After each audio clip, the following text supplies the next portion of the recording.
Good morning, Alex and friends. I'm Grace. Today is Monday, November 3rd, 2025, and you're listening to Alex's News.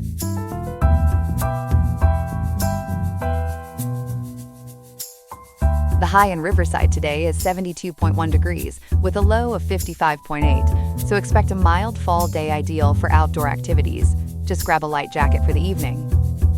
Coming up on today's show, we'll explore the motivations behind Canada and the Philippines inking their inaugural defense agreement amid rising tensions with China, breaking down how this pact aims to bolster regional security. We'll also cover other key developments, including updates on global trade shifts and local community initiatives. All this and more on Alex's News. Stay with us.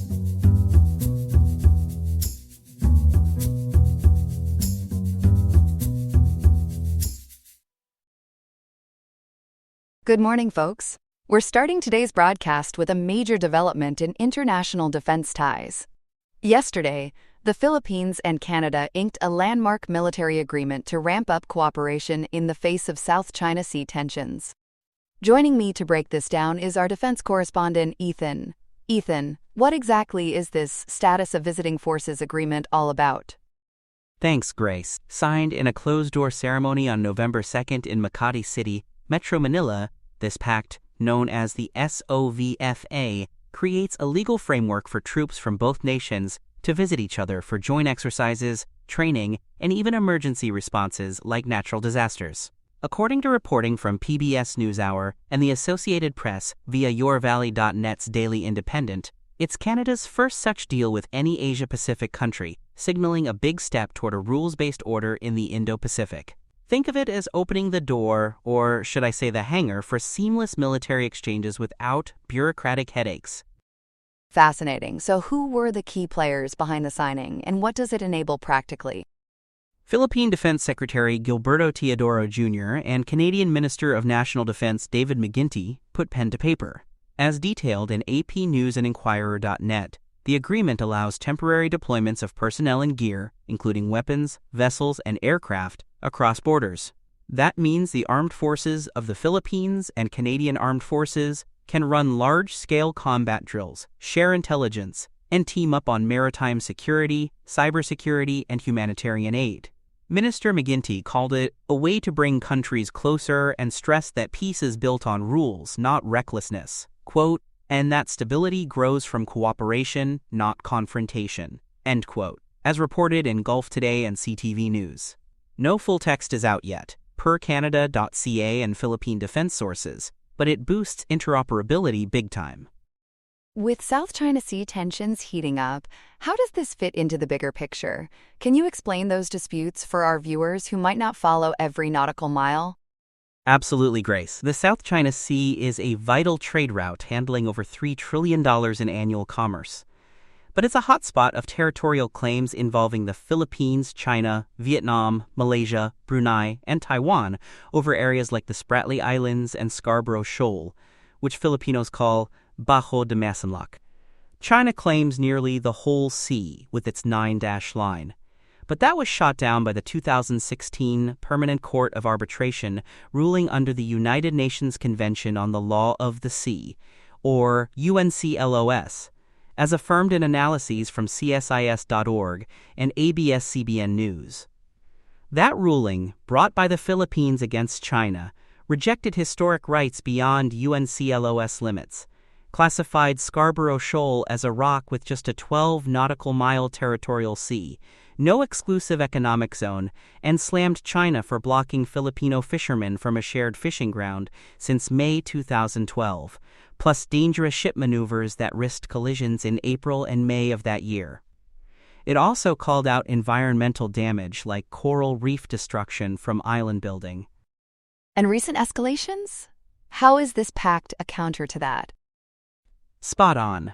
PBS NewsHour's article by AP's Jim Gomez on November 2nd at 2:21 p.m. Eastern Standard Time notes it's part of Western pushes to counter threats and enforce law. For the Philippines under President Ferdinand Marcos Jr., it tackles their military's funding gaps against China's might. Teodoro blasted China during the signing, asking, quote, "Who is hegemonic? Who wants to expand their territory in the world?" China, end quote, per PBS NewsHour and Gulf Today. He sees the SOVFA as vital against a threatened rules-based order, especially after water cannon attacks injuring a Filipino officer in September 2025 and blocks on resupply missions to Second Thomas Shoal. Canadian Ambassador David Hartman backed this, confronting China's provocative actions, as in AP News. From Beijing's view, Foreign Ministry spokesperson Mao Ning told Global Times and Yahoo News on November 2nd and 3rd that it's a U.S.-aligned ploy to contain China with little real military punch, just escalating tensions. They call the Philippines a troublemaker for patrols with the U.S. and others. Building on prior ties, right? Walk us through that history and what's next. Yes, it follows a 2024 General Defense Pact and 2023's Dark Vessel Detection System, a Canadian satellite tool spotting illegal ships with off-transponders, used by Philippine Coast Guards to track Chinese fleets, per Japan Times and MarineLink. Canada eyes joining 2026 Balakatan exercises with the Philippines and U.S., just over a year away on November 3, 2025. This is the Philippines' fifth such agreement after the U.S. in 1998, Australia in 2007, Japan in 2024, effective September 2025, and New Zealand in April 2025, pending ratification. Negotiations continue with France, Singapore, the UK, Germany, and India, says Teodoro in Tribune.net.ph and Philstar.com. Clauses mirror others, like tax exemptions and logistics, but details on jurisdiction are pending, likely favoring host authority like Japan's deal. Ratification hurdles? In the Philippines, Marcos approves, then Senate needs 2/3 vote, eyed before year-end 2025 per ABS-CBN and MB.com.ph. Canada's Parliament follows suit via Canada.ca. No mutual defense or bases, respecting their 1987 constitution, but it weaves alliances to deter without permanence, as Gulf Today and AP News highlight. Ethan, that's a sea change in alliances. Thanks for the deep dive. My pleasure, Grace. Here are some other headlines. In Urupan, Michoacan, grief lit the night at the Festival of the Candles. Mayor Carlos Alberto Manzo Rodriguez was shot 7 times during the Day of the Dead celebration in the historic center, and later died at a hospital, authorities said. One suspected attacker was killed at the scene. 2 others were arrested, according to Mexico's National Public Security Agency. Manzo, an outspoken critic of organized crime who had urged brute force against cartels, had National Guard protection since December 2024. President Claudia Sheinbaum condemned the assassination, while U.S. officials called for deeper security cooperation, an alarming signpost as he becomes the 6th mayor killed in Mexico in 2025. In Hermosillo, Sonora, a shopping trip turned tragic when an explosion and fire at a downtown Waldo's department store left at least 23 people dead, including children, and injured around a dozen more. Governor Alfonso Durazo confirmed the toll and said an extensive investigation is underway. The Attorney General's office reported preliminary findings pointing to toxic gas inhalation as the cause of death and a possible electrical transformer malfunction as the spark. A local official noted the store's civil protection plan was rejected in 2021 and never updated, raising red flags that may now become legal lines.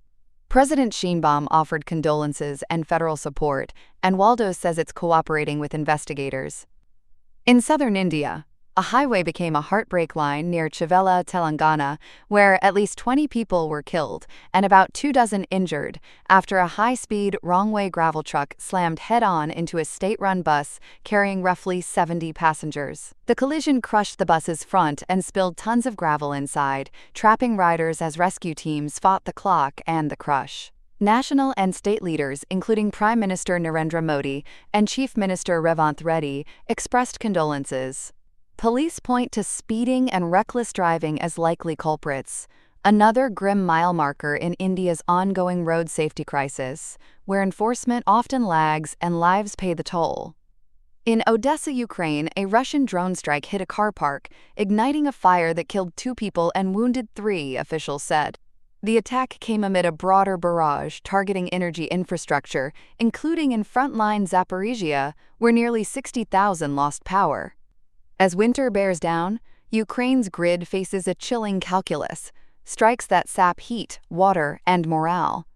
Ukrenergo warns the strategy aims to freeze daily life and hinder military logistics.